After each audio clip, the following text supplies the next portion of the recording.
নমস্কাৰ বৈকম আজি মই আমাৰ ভাইটি মাইনা অৰ্পণ ৰাজখোৱাৰ ঘৰলৈ আহিলোঁ। নমস্কাৰ। আৰু সি সেই কেঁচা মাটি গুণ পোৱা এটা ল'ৰা, সাধাৰণ ঘৰৰ এটা ল'ৰা, নিজে কঠোৰ পৰিশ্ৰমে তেওঁ জীৱিকা নিৰ্বাহ কৰি আছে।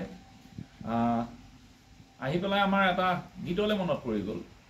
আমাৰ ৰাজীৱ ভাইয়ে কিছুদিনৰ আগতে গাই থৈ গৈছিলে, লাগিব লাগে কিহত লাগি আছোঁ কিহত, কাৰণ বৰ্তমান সাম্প্ৰতিক পৰিৱেশ পৰিস্থিতি ৰাইজে দেখি আছে।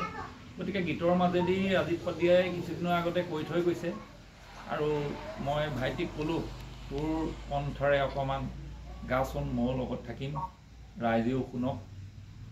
গতিকে গাবলৈ অকণমান তাক চেষ্টা কৰিবলৈ গৈছোঁ। হয়, নমস্কাৰ। মই গীতটি বৰকৈ মনত পৰি আছে, গতিকে গীতটি গাবলৈ চেষ্টা কৰিছোঁ।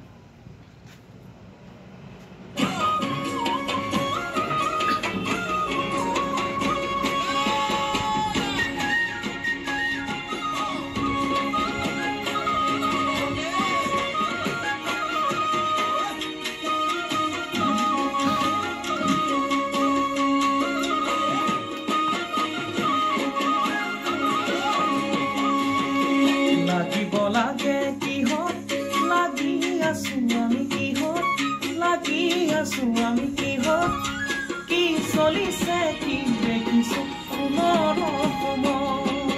লাগিব লাগে কিহত লাগি আছো আমি, কিহত লাগি আছো আমি, কিহত কি চলিছে কি দেখিছো পুনৰ অসমত।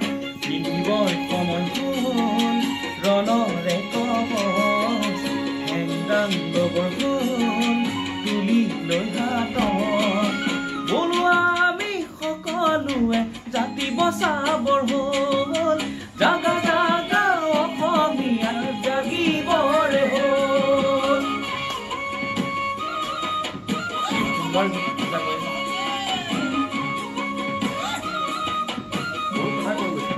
হয়, আমাৰ এখন পুনৰ এখন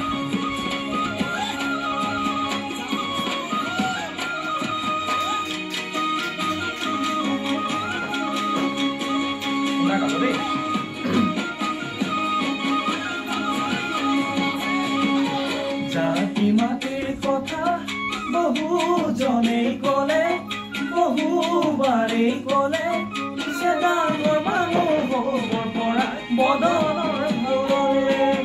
জাতি মাটিৰ কথা বহুজনেই ক'লে, বহুবাৰেই ক'লে,